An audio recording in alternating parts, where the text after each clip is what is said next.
Want to know how to understand basic controls in Game of Thrones?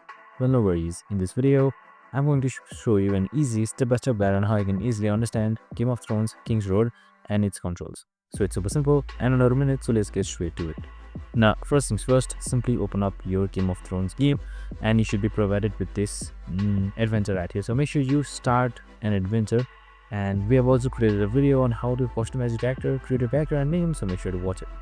So on the right side, if you drag your screen, you should be able to change your perspective and see just like this right here, and playing it is super simple. So on the left side, you should be seeing this small joystick right here, so you can just simply hover on it and hold it and take it to the left or to the right in order to sprint or walk right here, as you can see. And on this yellow sign right here, this resembles quest, so you can just simply head on to it and then see quests and cutscenes and much more, as you can see right here. This is it. So this is how you can easily understand basic controls like walking and changing your perspective in Game of Thrones. I hope this video helped. If it did, make sure to like, subscribe and tune in with us for more of these videos. See you in the next one.